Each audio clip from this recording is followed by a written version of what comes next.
morning it is. I said, maybe I should say glorious morning. So what I'm going to say to you is G morning. Because all of those G's apply. Will you agree? Yes. For this is the day that the Lord has made. I don't know about you, but I'm going to rejoice in it. Okay? What a great day to wake up, to sit up, to get up. Okay? And to come and celebrate two beautiful people. It's my pleasure. I'm Paula Reed, Commissioner for Zone 6 for the City of Daytona Beach, to be your mistress of ceremonies. If you're not from Daytona, we say welcome. If you are from Daytona, we say welcome home. All right? You'll find the program on the back of your program listed there, and we're going to continue accordingly. We'll have our invocation. Gotta give recognition to the man that brought us into this world and watches over us on a daily basis. Pastor Triplett, won't you come up? I think I should say Bishop Triplett, huh? Okay. Good day, let's pray. God, we thank you so very much for the gift of this day. Thank you for just being a wonderful God. We have so much to be thankful for. Thank you for this wonderful couple and their legacy, and we honor and celebrate on today. You could have planted Julia and Charles Cherry in any other city. You gave them to Daytona Beach, and we are the better. They would have been honored for legacy and impact wherever they lived. But we've been blessed to be able to benefit from their lives. Thank you for their wonderful family. Thank you for this great city. We pray your blessings and your presence to be with us. In your name we pray. Amen. All right, we're now going to ask our mayor, Derek L. Henry, if he would come and give you a welcome. Good morning. I'm joined by Commissioner Parrish and obviously Commissioner Reed. To see any other commissioners, Commissioner May, Commissioner May. I am also just honored this morning to be in your presence and to be afforded this opportunity to express our gratitude to your family. I thought a lot about what I would say. It really came down to this.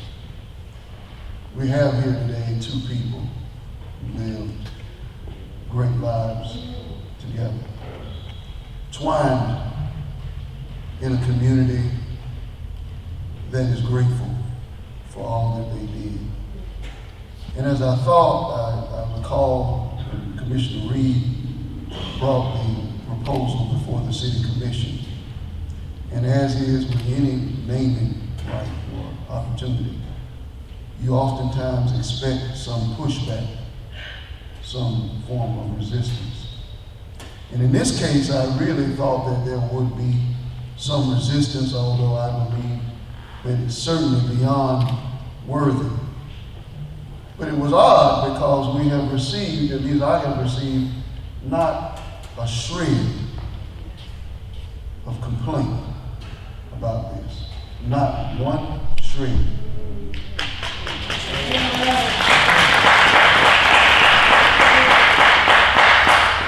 And I think that that's odd because Mr. Cherry is truly history. He pushed and he prodded. He pushed and he prodded us to become a better community. And I thought about, knocking on doors and talking to people in Cedar Highlands and talking to people across this community who were way beyond my generation, who explained things that he did, and fights that he had, fights that he won and fights that he lost. But the issue is that he fought to make us better, and he pushed and he prodded. But then now here, here we are, we had no complaint. And I can only say that we had no complaint because, God has a way of doing things, and he gave him a help, me, and who was strong and subtle and beautiful and a difference maker. And together, you know, I think that as we reflect on their lives together, this is something for our children to be able to look to and to look to their names and to learn about their legacy and say that just as they did, so too can we. We can make a difference in our community just like they did. So I think that there is no complaint because it shows how far we've come. But I know that he would say, and so would she, that we still have a long way to go. But that is up to us.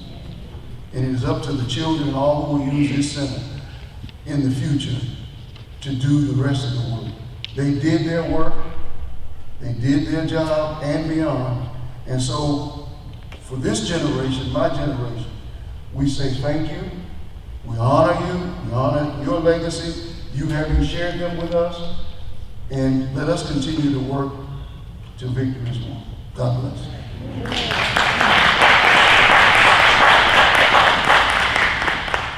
Thank you, Bishop Triplett, for that heart-stirring prayer. Thank you, Mayor, for that reflection. The family calls him Champ. I'm sure there's a reason for that. He was born and raised in Decatur, Georgia. Jaws of Life is his concert name. And he's waiting and ready at any time and anywhere to perform. He's dubbed the New East Mouth of the South. The Southern-bred lyricist offers a surprisingly unique and fresh sound. Being true to the title of MC, Jaws captivates audiences from young to old at heart. His energetic yet smooth lyrical flow complements tracks of all kinds, whether his own or in collaboration. Now his resume is 1.5 pages long. I'm gonna stop right there and allow this family member, who is the grandnephew of Mrs. Cherry, to entertain. Champ, won't you come?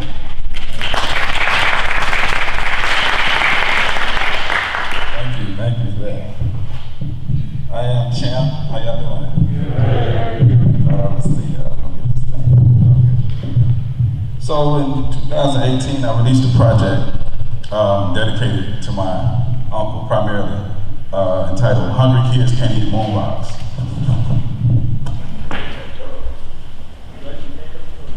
I'm not gonna dance, I promise. I'm past that. But yeah, it was just, as you will hear in the 2 songs that I'm about to do, it was just it was a surprise to figure out who he was later on in life, because I was just a little kid. So I decided to do a project to him after the funeral back in 2004, right? When I walked in and I saw the funeral being held in an auditorium, I was like, wow. And then the program was actually in the newspaper, so that just made me like, and I just promised myself that I would do a project for him as an artist. So without any further ado, this is Unjulia. I'm doing Unjulia and Someday.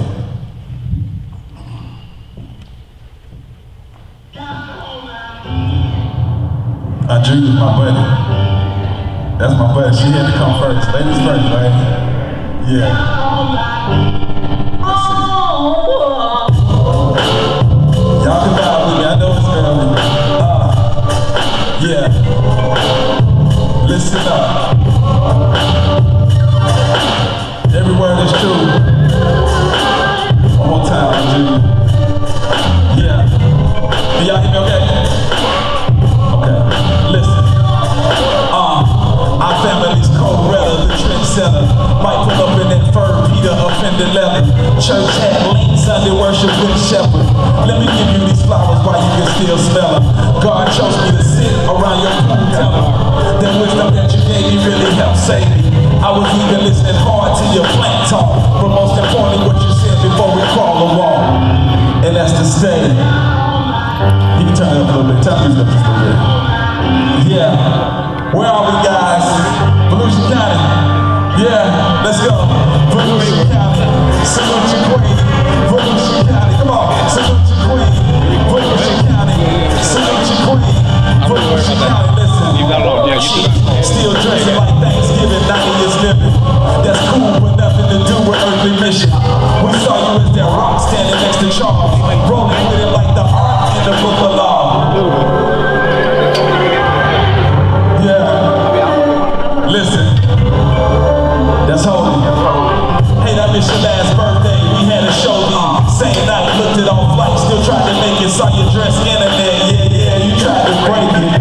Your spirit just as silly as life. Hit the strips in our cowboy hats. We looking like we all hee-haw. It's like your future in Jaws. I will not proceed thee, nah. Let me get whatever you ask. All you had to do with this call, cause what you gave me was priceless. Make graffiti my wall. To say and to pray. Y'all with me? Yeah. One more time. Where we at? Yeah. Volusia County. Salute your queen. Volusia County. Salute the queen. Volusia County. Salute the queen. Volusia County. Salute your queen. We went in back door. At that time, you didn't go to the front door, you went in the back door. So we went in the back door. I had the clothes. And she said, told the lady of the house, Miss West, Miss West, you brought the clothes. And I saw her daughter sitting in the dining room. We were the same age as I was 12 years old. And Mama said, the girl's name is Sarah. Mama said, hey, Sarah.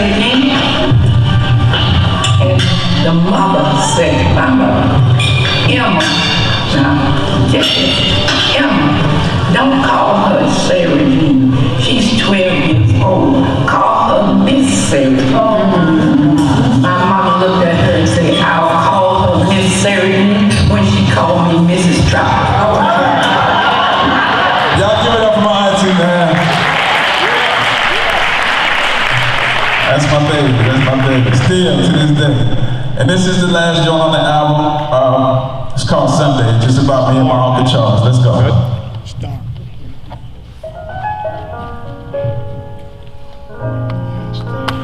I do have these available for donation. CDs are, I guess, a collector's items now. But I do have a few available if you guys want to donate. I appreciate it.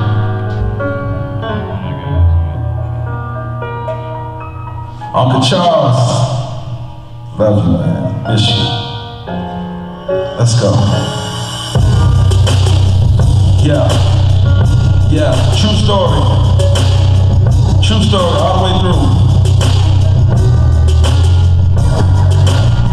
Turn me up a little bit.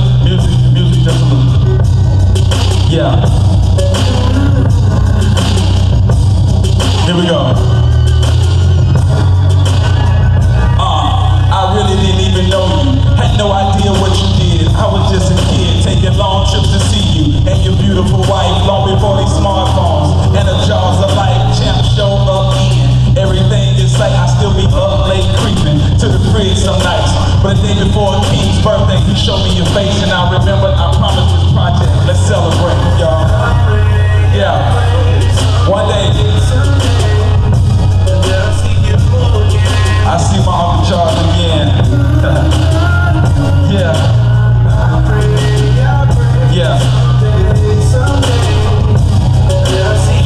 Here we go.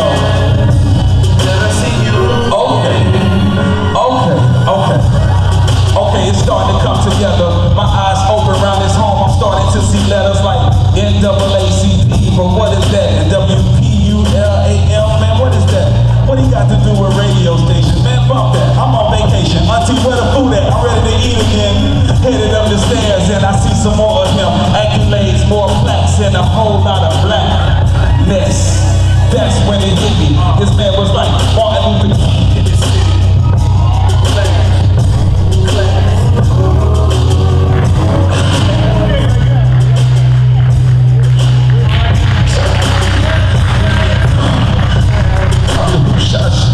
I'm just glad I never had to ask who shot you. Yeah, I'm sorry,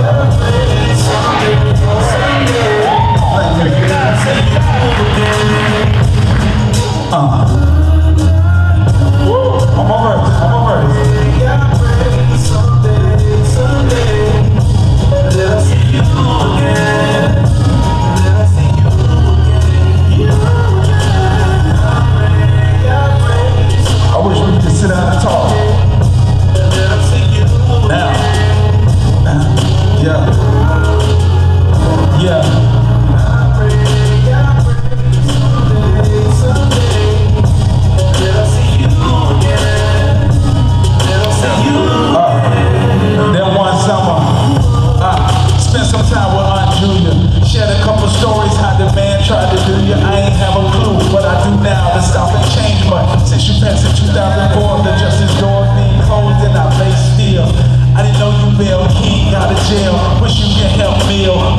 help me. Wish you can help me. I listen to every word you speak, for real. That y'all, my name is George Light. Love y'all. Thank you, Daytona. Thank you, City of Daytona. Appreciate you. Thank y'all.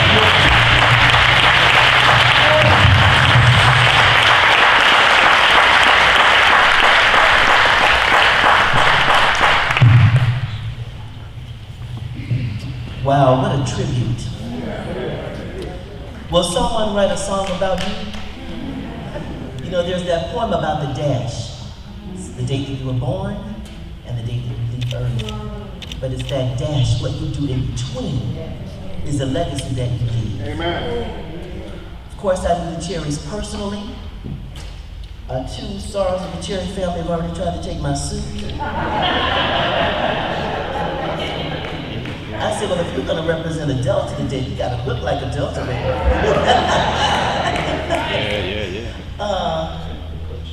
You know, only a child really knows their parents. You know, we know them as public figures, and they saw that as well. But the love they gave these 3, they know. And we're going to ask them if they would come now and bring some family reflections to share with us as we relish this day in honor of their parents. In this order, Cassandra, my classmate from high school, graduated together, Charles, and Dr. Glenn.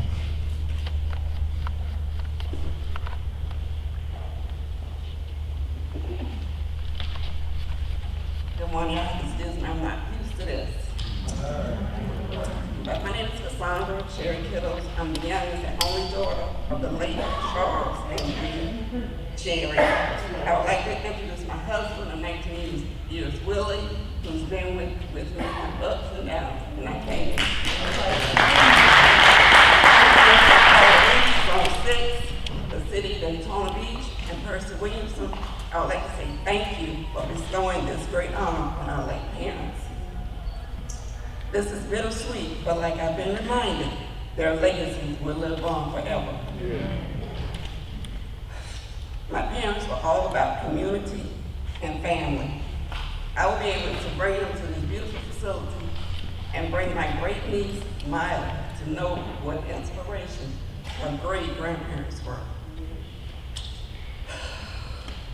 May the work I've done speak for me, but today, may the work I've done speak for us. Mom, Dad, this is your day. Mom, Dad, we love you. We miss you each and every day. You will never, ever be forgotten. We will always hold it in the road. Thank you.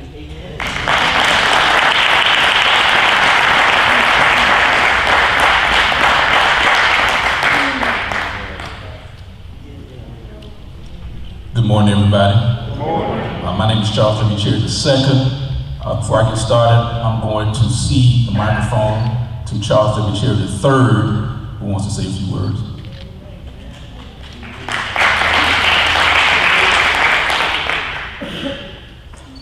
Good morning, everybody. My name is Charles Cherry III, the grandson of Charles Cherry Sr. and Julia T. Cherry, as well as a freshman communication studies major at Morehouse College.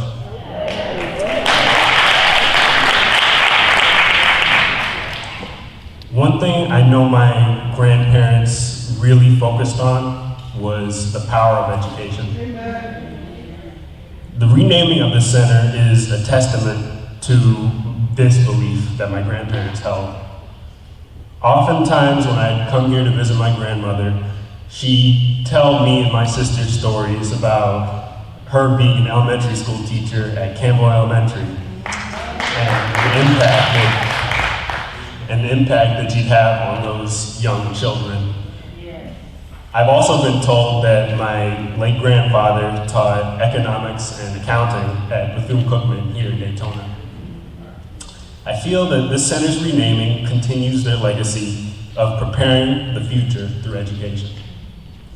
I'd like to thank the City of Daytona Beach and the Commission for this ceremony and you all for attending. Thank you for being here for me, my family, and for my grandparents.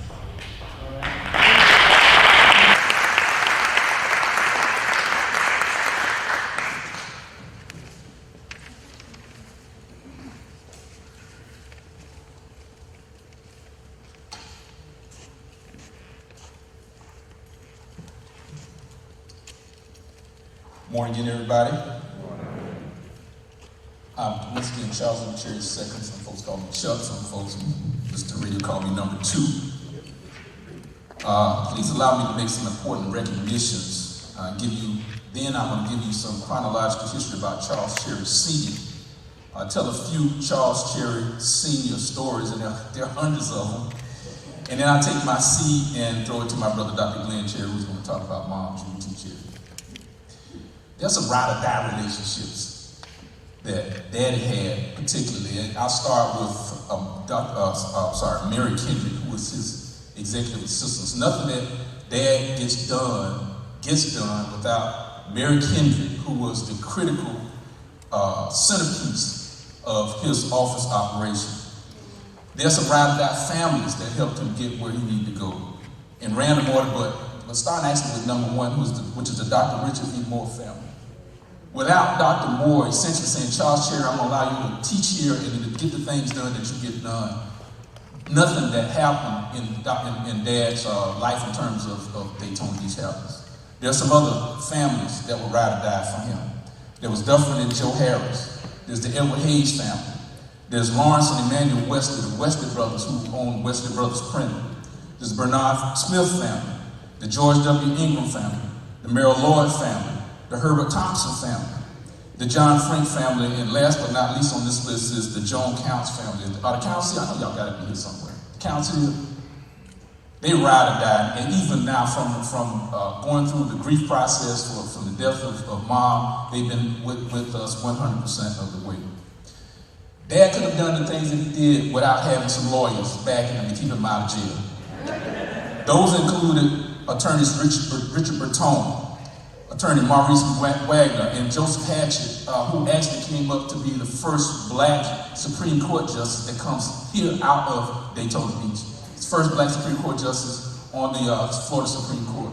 And stories that he told me, they were riding around in the backwoods where Dad was a bail bondsman, and Attorney Hatchett was practicing here in Florida. They would go and bail civil rights workers out of jail and have shootouts with the Ku Klux Klan as they were going up and down the road.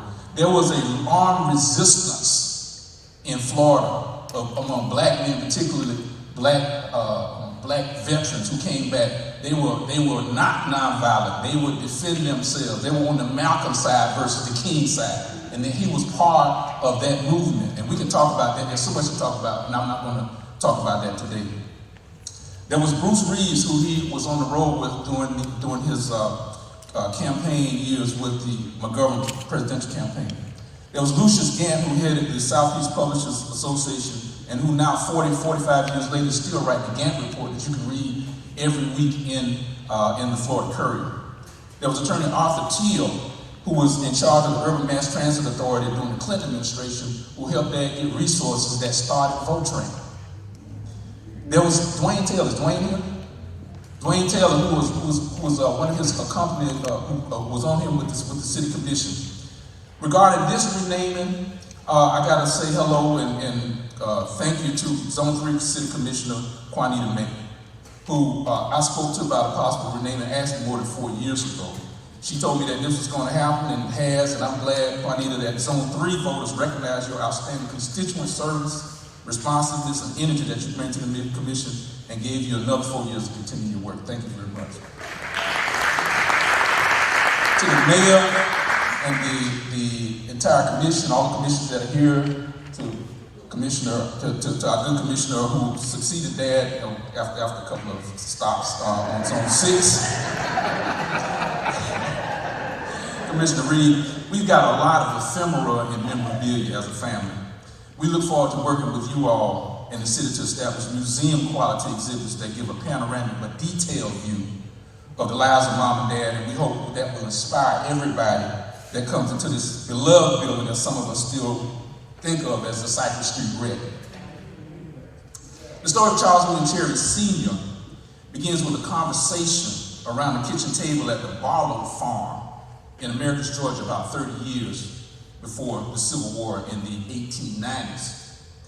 My great-great-grandparents, Steve and Sally Barlow, had been able to acquire a substantial amount of land in Americus, Georgia, shortly after the Civil War, on which to raise their 19 children. We believe Steve kept the Barlow name after being enslaved on the Barlow plantation in Americas. Genetic testing indicates that he was probably one of the Bamileke people from Cameroon, West Africa, who were captured, imprisoned, and shipped to America. Shortly after the Civil War, federal protection was removed from newly freed black Southerners. White supremacy began to regain its chokehold again in the South with a vengeance. Dishonest white people in power stole the Barlow's land bit by bit by swindling old man Steve Barlow, as the family called him, because he could not read. Old man Steve Barlow had a saying that's been passed down through the Barlow generations. It's always weigh the pros and cons and find the tilt.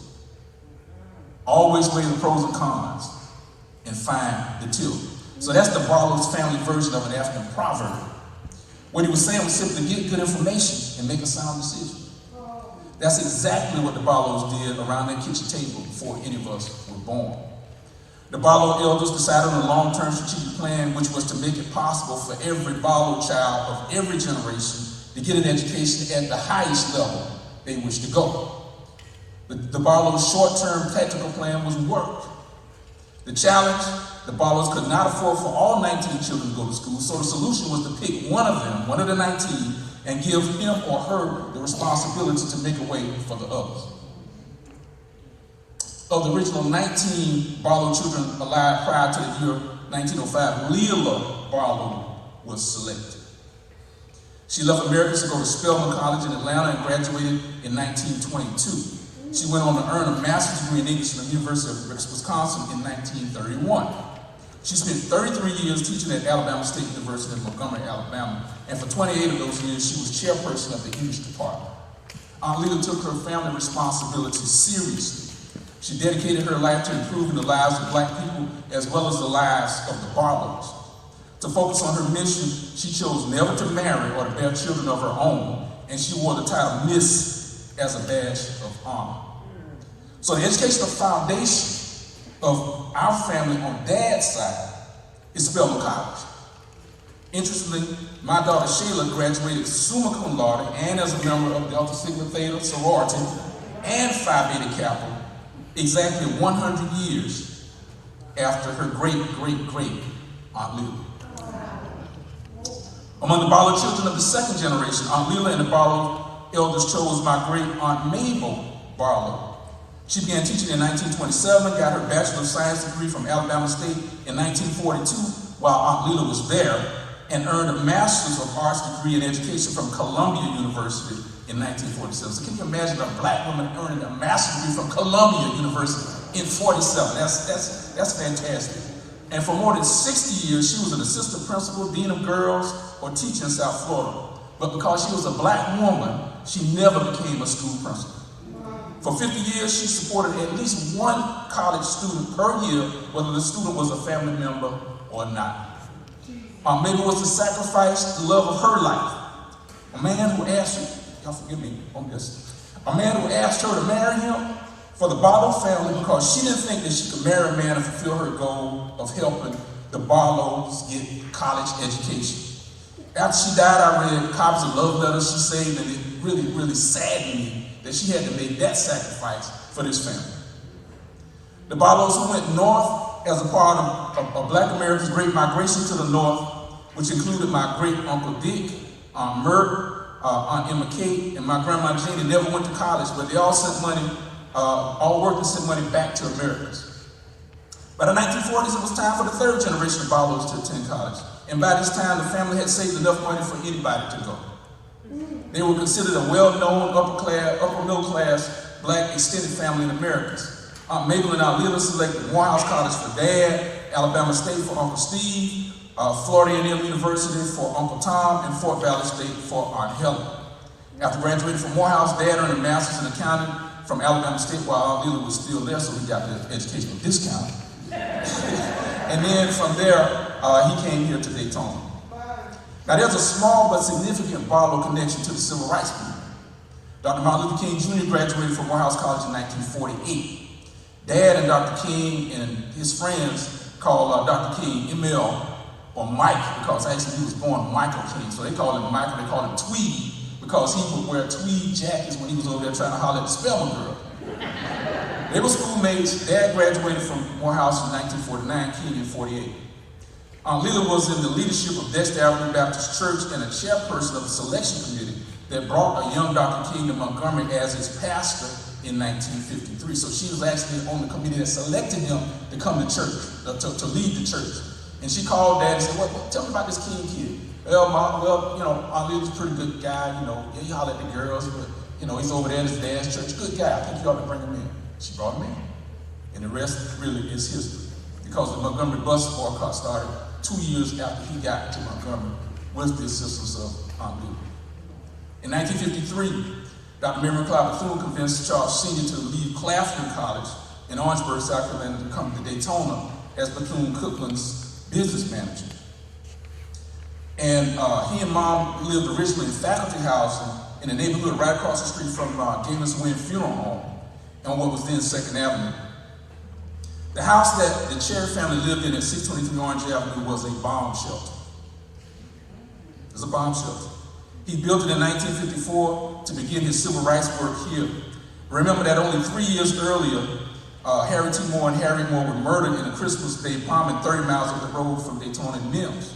The decision was pressing because during the civil rights years, we were under constant threat. What I mean by bomb shelter, essentially, the house is built with concrete rebar. So he built it down where it went down to 6 feet under, poured concrete, and then the walls cannot be penetrated because they're not concrete block, they're steel rods, and then they poured the walls around it to protect us from bombs. So that's how we grew up.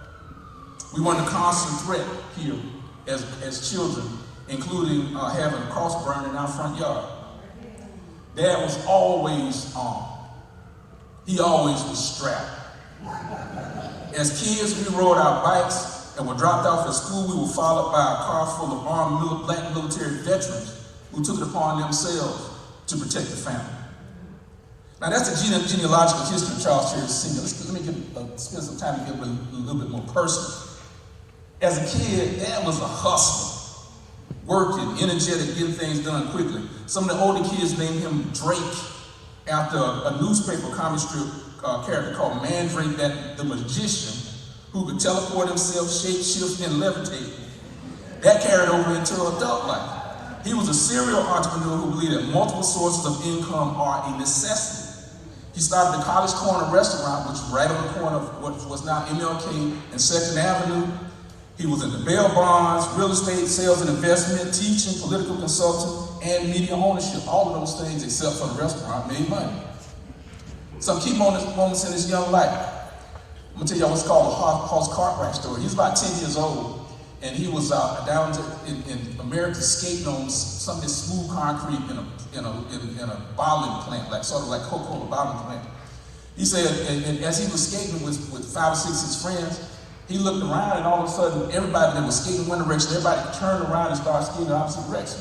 He looked around, and then when he looked back forward, he bumped into what he thought was a tree. And he said, as he fell down, he looked up, and it was the biggest white man that he had ever seen. And he was the size of Hoss Cartwright. Those of y'all who know who Hoss Cartwright was, he was a big white dude on Bonanza. If you're under the age of about 50, you got to Google it, right? And go to YouTube, okay? So he said, and then this big white man picked him up about a 10-year-old, by the scruff of his neck, picked him up, and then kicked him in his butt and said, nigga, get out of here, don't you ever let me catch you doing that again. And then dropped him, and then, he skated back to try to catch up with his friends. He said, you know what? I said to myself, that's gonna be the last time in my life that any white man ever kicked me in my ass. And you know what? He abided by that commitment to himself.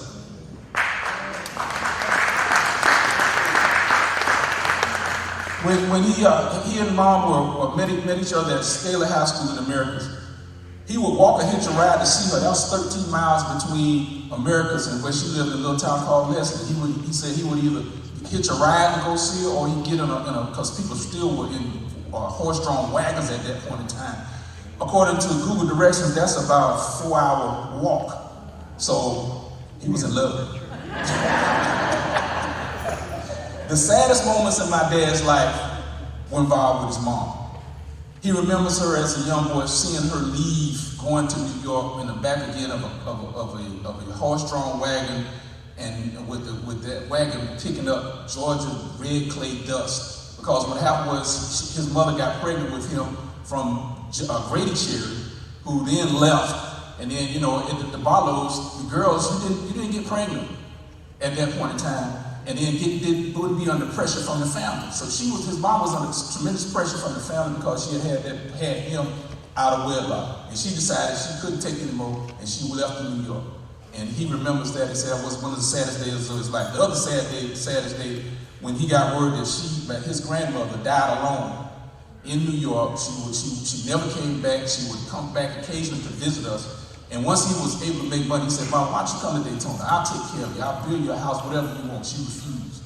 And so at one point, he got a call, found out that she had died alone in a tenement in New York, and they didn't find her for 5 days. So it was actually, the deterioration, the smell that people, and then that's the only time in my entire life I saw him just break down and cry. He weeps unconsolably.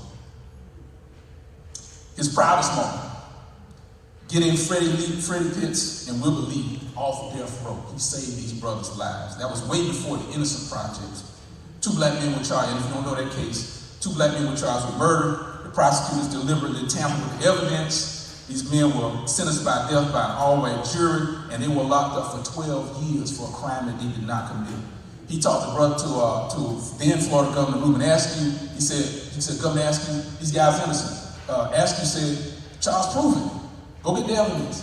He got the evidence. The NACP just converged on that case and tried to get all the evidence. Came back to the governor, and he stood by his word. He pardoned those brothers for that. And that was the proudest moment of his life. A national moment. Dr. King had promised Dad that he would lead a 1969 march and rally from Daytona to Cape Kennedy to protest America spending millions to get men on the moon rather than eliminating poverty. But Dr. King was killed in 1968. So Dr. Ralph Abernathy led the march protesting the Apollo 11 moon launch. And that's the story behind this picture on top of Jaws' album, which is, he's carrying a sign that says, "100 kids can't eat moon rocks."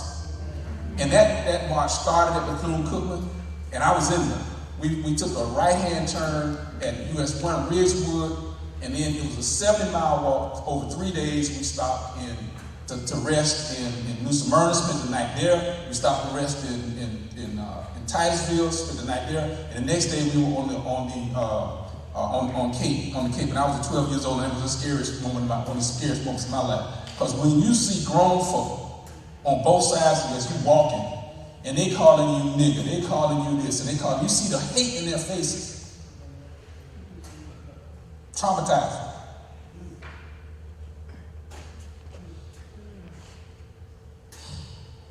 His happiest time. The 5th floor of Pastor's Motor Lodge with his Morehouse schoolmates and America's homeboys at Morehouse College homecoming. L.D. Gainey, Dr. David Peart, Jerome Boyd, Robert Sherrod, Albert Goddell, they start drinking Hennessy or Crown Royal at 9 a.m. on Saturday morning while they watched the Morehouse College homecoming parade pass by, and it was only cracking for the rest of the weekend. Also, he had those business relationships because Mormon Realty and Development, which was the name of his company, is a contraction for Morehouse Men, because it was the Morehouse men that invested in him, that put money in his business to start that realty firm here in Daytona Beach. A handful of more stories that I'm concerned. Renaming myself. Me and him got to a fight. I'm like, "Dad, I'm a cherry. You know what? I'm named after a slave master." I say, "There's a cherry plantation somewhere in South Carolina. That's where we come from." He said, "That's my name, son. You gonna rename it?" I want to make an African name. We got into almost a fist fight about that because he's like, "Dad, that's not your name. It's a white man's name. You don't even know nothing about it." Oh man, we got into a situation with naming Charles III. See, my thinking is that I know the responsibility, the burden of being a namesake. I'm like, let's name him something else. Because Lisa and I, when she got pregnant, looking around and say, we had all the friends and family, we say, let's find an African name for this boy. Dad and Lisa got together, and I didn't know till last night that as a consequence of some cash changing some hands, all of a sudden, there's Charles 3 on the horizon. So I didn't have a chance of winning that fight either. But I got him back. Because I said, Dad, I've been a lawyer about 25, 30 years. I said, Dad, you know what? You ought to go to law school. That's really where you ought to be. You know what? I got some juice at the University of Florida. So you know what? If you want to, I was just like, man, I'm too old. I said, man, I had 60-year-olds when I was in law school sitting next to me. So you're 50, you can still go. I said, but if I send you to law school, you better not bring back no B's and C's. You better bring back some A's. You hear me? All he just look and cut his ass and he's like, nigga, I'll kill you. What you talking?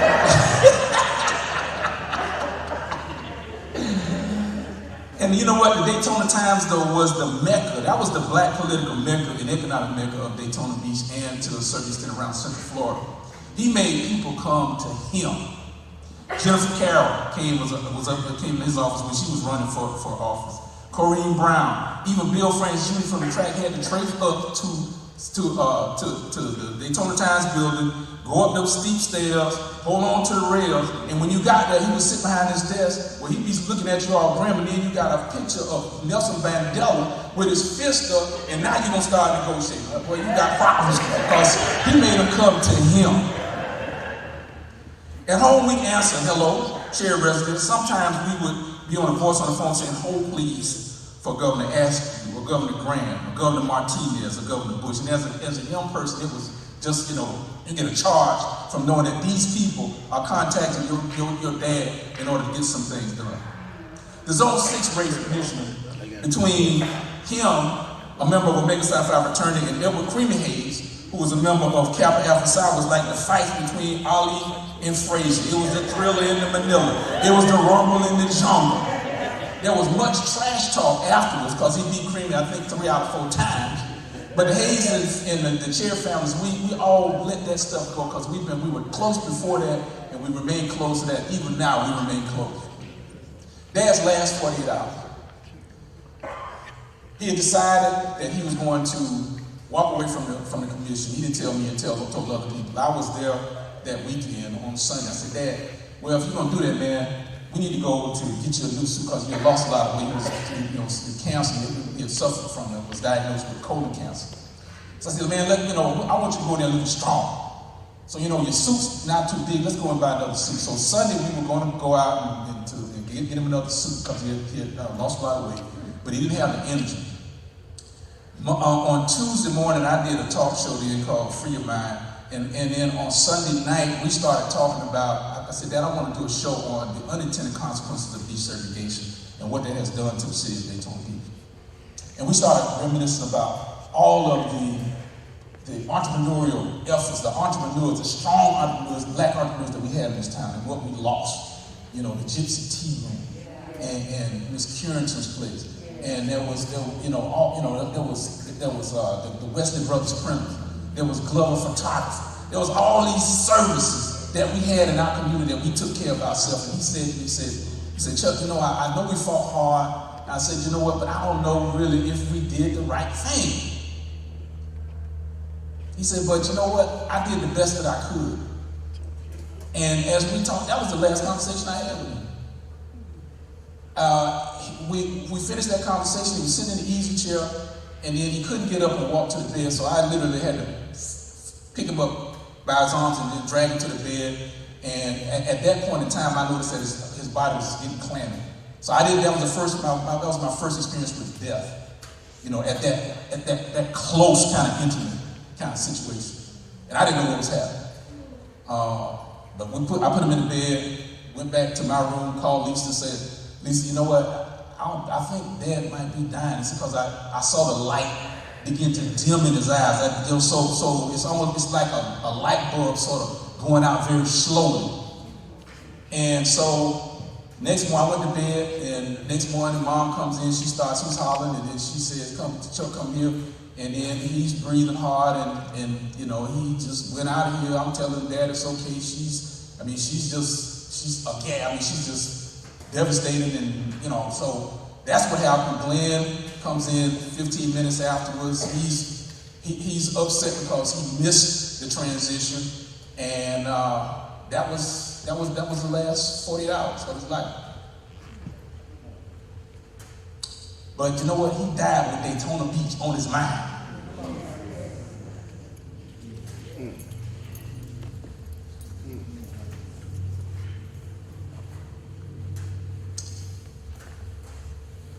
Charles W. Cherry Sr. was the freest black man that I have ever seen.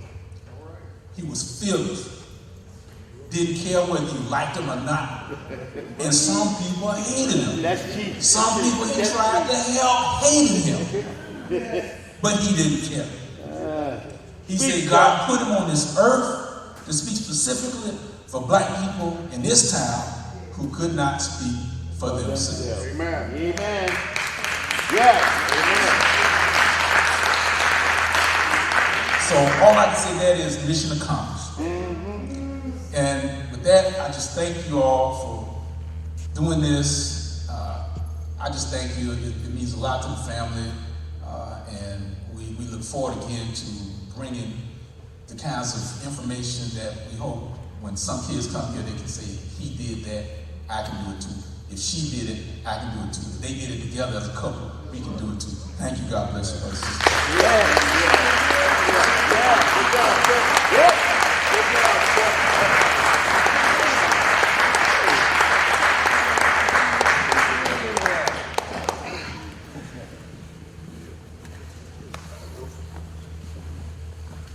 Good morning. Morning. That's Glenn. I am Glenn. I gotta see that. I Middle gotta child. Of course, everybody changed the program and give me the duties that I didn't know I was going to have. Okay.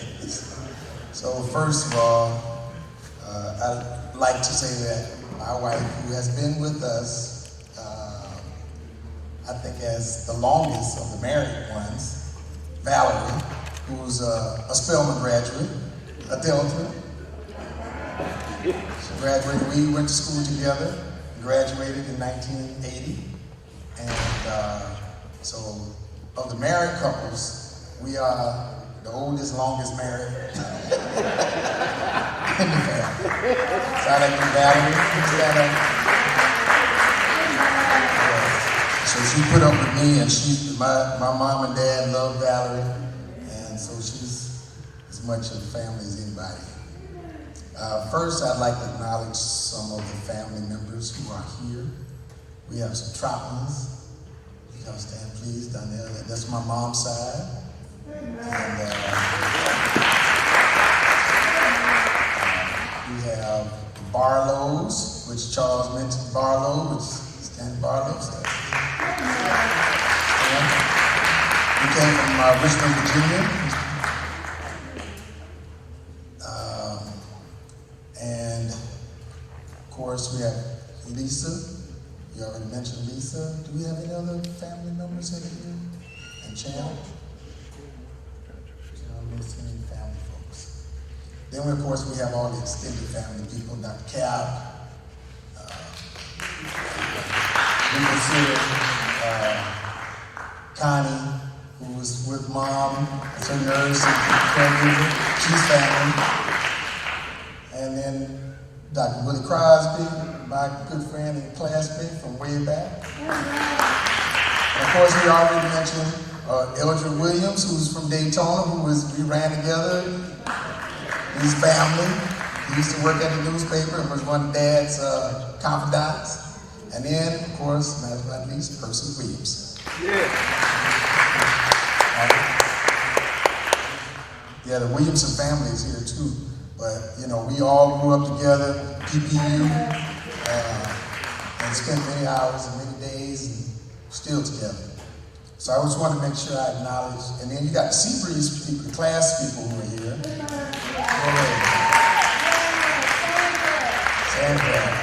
We even got some name of people, because you remember that during that period of time, we all were in the same community, and we got split up There were people who lived across the street from each other who got sent to a different school, but we all came back to the same neighborhood.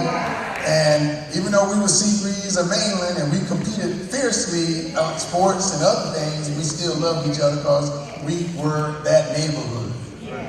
So, you know, that was one of those things about that whole desegregation process that split us up, but we're still together. And Seabreeze. Oh, and I left somebody out. My good friend, Harold Ford, back in the day. He's my ride or die radio buddy who's been with. And I'm one of the adopted ones. All right. My adopted number. So everybody either have relationships with one person or another, to Charles or Julia or one of us, and we appreciate you all coming and being here. I also want to recognize once again, Mayor, the city commissioners who made this happen. You know, Paula brought it to the floor. Carnita was involved all the way from jump. But you know, it came in a matter of protocol because Dad's district was 6. And so maintaining that protocol was important that we did that and brought it the way that it needed to be done. Because we're by order, and order has been kept. And so just want to make recognition of that. Charles said that I would talk about Mom. But that's why I started with family, because that's what Mom's greatest gift was family. She was a laughing, dancing machine, always teaching and talking, you know, loved to go and would be sharp wherever she went and tell you, like, don't that look good? She was sporty all the way to the end. And whenever she got sad, you see her, she want to dance. And always praising the Lord. Amen. She was a church-going woman. Her strong faith, I think, was important to holding this family together through all of those rough times when Dad was gone. You know, she had 3 kids that she had to take care of. And so, first of all, let me tell you what, if Chuck would have got in a fight with Dad, he would have lost. For him to say he's gonna fight you, you look at him and know, no, I don't want that. He didn't want that smoke at all. So, secondly, many times when Dad would go on the road and he would want to take Chuck with him, he left me with Mom and Cassandra. And so, you know, knowing that I wanted to go too, but he said somebody got to stay with the women. And so that was my job, to answer the phone when people would call and say they're gonna burn the house down, because he didn't want Mom answering the phone. And so then one of the things he would tell me, he said, come here, let me show you something. There's a gun over here, there's a gun over there, and if you hear anybody coming up in here that don't announce themselves like, hey, it's me, just start shooting. Now how you tell a 10-year-old? That's your job. That was him. So I spent a lot of time with Mom and Cassandra. And so I think that from the educational standpoint, you know, Mom taught science and math, 4th and 6th graders. So my love for animals and science sort of bled from her. She supported that part. Because my dad, when I told him I wanted to be a veterinarian, he was like, what? Why would you want to do that? He said, we can use a medical doctor. Gotta know, he was a lawyer. What are we gonna do with a veterinarian? So Mom was like, go do it, don't do it. That's what you want to do it. And so she was supportive of anything and everything that the family folks came up with, no matter what it was. Champ being a rapper, she was like, yeah, go do it. You know, you want me to rap with you? So whatever she thought of, she would want to be a part of it. Am I right? If it's going somewhere, traveling, Chuck went to Africa, she wanted to go to Africa. You know, we went to Canada to the falls, Niagara Falls, she wanted to go to the falls. She was always where you would think somebody, she'd say, oh, you going? I want to go. And so then she'd come back and share all of this with everyone. So it would be her teaching moments that she could share and teach and continue to learn. Now, you know, Mom also taught adult education at Campbell Elementary at night. Mom loved to sew, and she taught sewing classes to women. And so, you know, in those days, of course, you had to go and get those McCall patterns and cut out your clothes, and sew them together, and you know, and so she taught that. And then, you know, today you throw away socks. It was sewing them socks up, sewing holes in this and that, you know, hemming pants. So us as kids, you always look sharp because they let their pants out, and for this and patch. So we shoes getting fixed. I mean, she could do more than what you could imagine. So that's why I guess they call it home economics, which they don't teach that anymore, I don't think.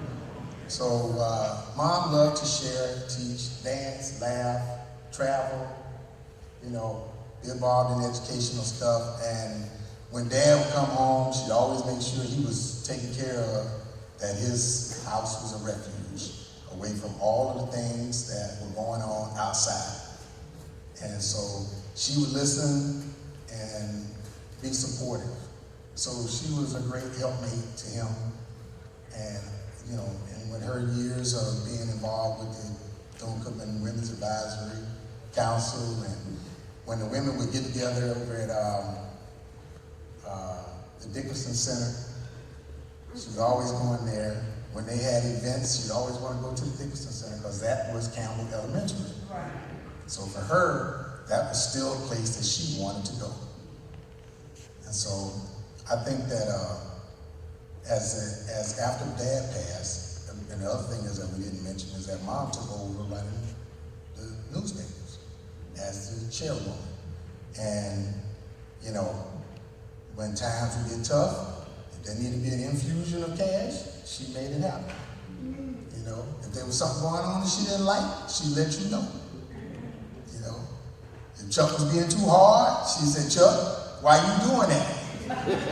She didn't hold her tongue. Now, that was one thing about her, Connie. She was, all the way to the end, she'd tell you exactly what she thought.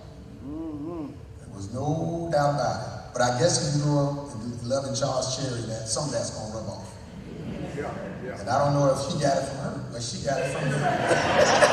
But it was some guy So stuff. we're just saying that they weren't a pair.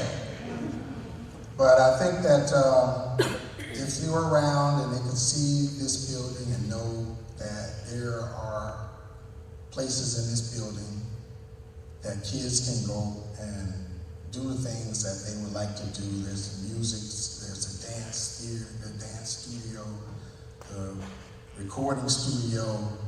There's other things in this building and represented on this property that would allow for people to grow and do whatever it is that they like to do. And I think that that is a great thing. As we played basketball in this gym when I was growing up, like you said, Cypress Street Rec, we would go from one side of town to the other side of town, and we'd play against the guys on this side of town, and they'd come over to our side of town and play. And I think that it's fitting for us to be back in this building with their name on it. And so I would say that we look forward to many more opportunities to share the history of Black Daytona in this building as seen through the eyes of the Daytona Times and the Florida Courier, because there's a lot of history about Daytona, Black Daytona. You know, when Dad started the newspaper, he said that at that time it was just a news journal, and they did not put any of the good news or the good things that Black people were doing in there. It's always who went to jail or something bad. So he said, well, we gotta tell our own story. We gotta tell the good news of what people in Daytona, Black people in Daytona are doing. And so to chronicle that history is not just the history of Charles and Judy Cherry, it's the history of Black Daytona. It's the things that happened, not just the negative or the bad stuff. It's the good stuff that people have done here that sometimes goes unrecognized not covered that, he wanted to see covered. So we hope to take some of those papers and find those stories of other people and what was going on in Daytona and be able to place them, in this building. We spoke about having sort of like video screens where you can see some of the old papers, where you see people's things that people did that not only just incorporates Charles and Julie Cherry, but those people who lived and breathed and did stuff and are still doing things in Daytona to make Daytona a better place to live and improve the black community of Daytona. So we look forward to trying to expand the footprint of Black Daytona to, as Charles said, museum quality exhibits and historical perspective of what life was like being, on our side of the tracks in Daytona. So we look forward to that, and I hope that you guys from Commissioner, we've talked about this. She's supportive. Commissioner May is supportive. I know that probably the rest of the commissioners see a need for it as well, and we appreciate the support from all of our other friends on the commission who would help this become a reality. So from my family, my son Jamal, who could not be here because he's got one of these upper respiratory bugs that's going around. It's not COVID, but it's something. He could not join us today. He and his wife Sierra and our first grandchild, Mila, and who's about 2 months old now. So she couldn't travel. So she's a new addition, the latest addition to the Cherry family. And I'm sure when she gets old enough, like Charles #3, to sit around and hear these stories. For young people, it didn't happen if it ain't on video. It didn't happen if you can't find it on some device. So that's why we're gonna have to do this, because they ain't gonna believe it unless we can put it on some device that they can find it. How about the radio station? Yes, and okay, let me mention the radio station, which is recently, WP which was 1590 AM, which was the first black formatted station, the first black owned station in Daytona, has an FM sister now at 100.7. And it is now WDJZ, which is Daytona's jazz station, and it's playing, jazz and more. And it's on, you can listen to it on the FM dial at 100.7. And you'll like what you hear, because it's more adult, it's an adult sounding station. We've lost that format of somewhat of jazz. It's jazz and R&B and stuff that's kind of a mixture of things that we all can appreciate in music. And so I want you all to know that that has blossomed from just 1590 to now 100.7 FM, streaming for those young people. And also you can listen to it over here in Daytona. So I just want to say that we thank you. I hope I haven't misacknowledged anybody. I hope if anybody did, please let me know. Because I'm trying to make sure that this is going to be, this is being recorded by the city, and they're going to run it back on the city TV station. So I think it was important for us to recognize, I'm glad that Charles did, all of the historical contributions of people that helped to make this happen, as well as those people who helped support the causes that my parents were involved in. I want to thank my sister for doing a great job leading us off. Champ, who continues to, we're going to get Champ down here to record in this recording studio. But the ATL, Atlanta's, that's big time. But I told him sometimes you got to come home to the country. And once again, and I'd like to Connie stand up, because Connie was with Mom as her caregiver all the way to the end. She spent nights with Mom, and it was good because Connie can sing, and Connie's the gospel singer that she is. She should have been recorded too, but she and Mom would sing, and we got video of her and Mom singing and dancing, and she was there, and just great throughout the whole transition that Mom made. So she made it easier. So I want to thank you, Connie. So I think that's it for me. I hope to see you all more. You know, as I said, the middle child. I got to not have the burden of being the lead as Charles was, nor being the only daughter, you know, as Cassandra was. So I am the wanderer. I've spent probably less time here than Charles who's here, Cassandra who's here, but I hope to spend more time and come back home as I wandered all over the place doing a lot of different things, and I hope that y'all recognize that, you know, I'm still home. This is still home for me. When people ask me where am I from, I can name a lot of places, but I say Daytona. So thank you all.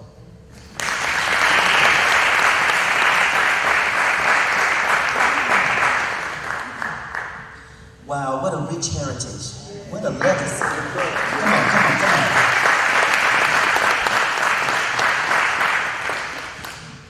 When Charles Cherry Sr. sat in my seat, there are two ladies here today that sat on that dais with him, and I'd like to recognize them. Formerly of Zone 3, Sheila McKay Vaughn.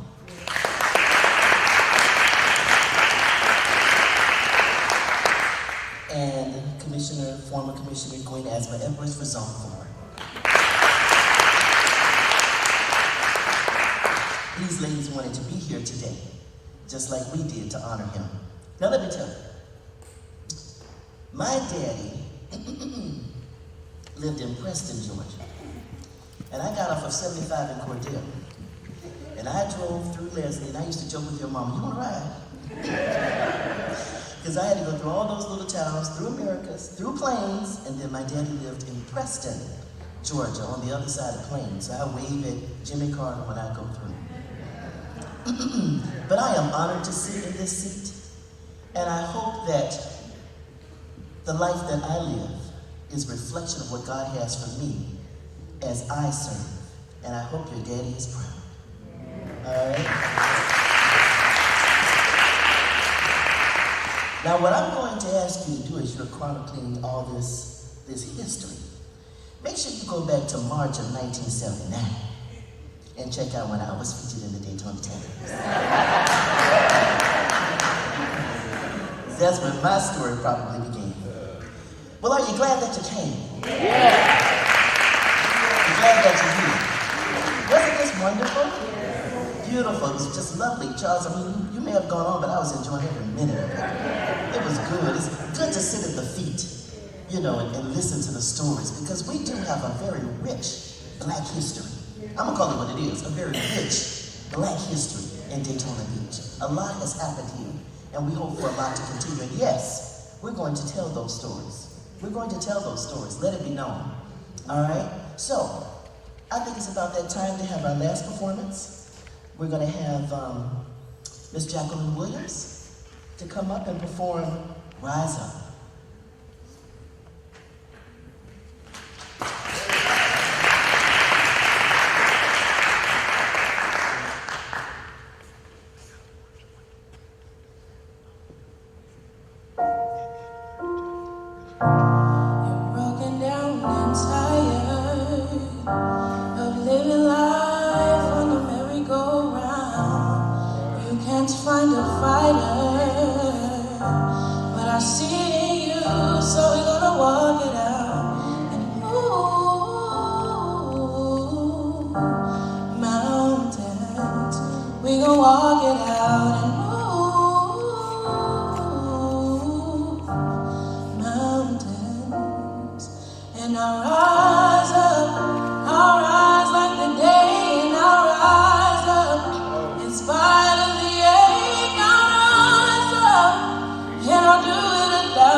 Times again.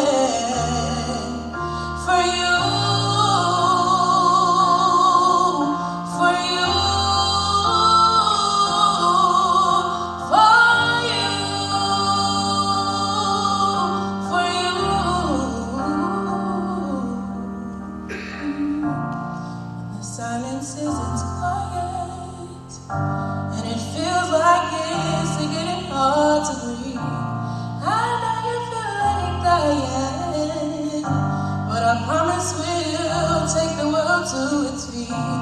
Ooh, mountains, bring it to its feet. Ooh, mountains, and I'll rise up, rise like the day, and I'll rise up in spite of the ache. I'll rise up, and I'll do it 1,000 times again for you, for you, for you, for you. All we need is hope, and for that we have each other, and for that we have each other. We will rise, we will rise, we'll rise. Oh, we will rise. Yeah, now. Sing, girl. I'll rise up, rise like the day. I'll rise up, in spite of the ache. I'll rise up, and I'll do it 1,000 times again. I'll rise up, rise like the day, and I'll rise up, in spite of the ache. I'll rise up, and I'll do it 1,000 times again for you, for you, for you, for you.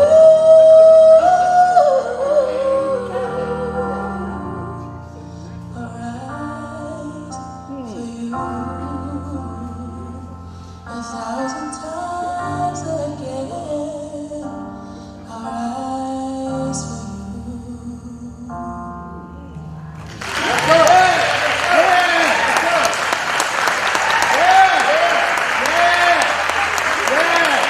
Yes, indeed. Yeah. Hey, Chuck, get that young lady a record contract. She needs a record contract. That's what I'm talking about. That's right. And do something, I'll put you on my radio show. Yes, indeed. When you think about why we're here, it's because Julia and Charles, they rose up. Yes, indeed. We are the old guard. The responsibility is now ours. You and I need to rise up. All right. Yeah. Okay? There is still plenty of work to be done. The work is not over. And we've got young people coming behind us that we need to continue to stay behind that plow and feel. Cultivate that field. Rise up. Rise up, Daytona.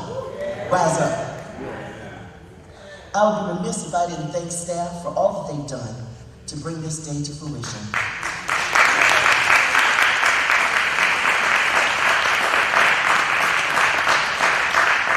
Most importantly, I'd like for Betty Goodman to give us a wave from the back of the room because she organized all of this. Thank you, Betty. Thank you, Betty. And next to her, that man in all black who's getting ready for that Delta Sigma Theta fashion show is our city manager.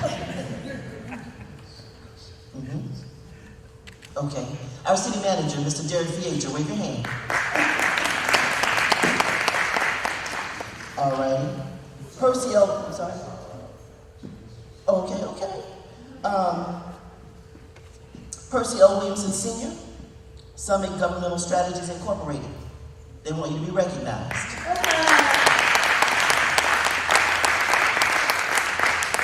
Janice Griffin, publisher, Daytona Beach Times and Florida Courier.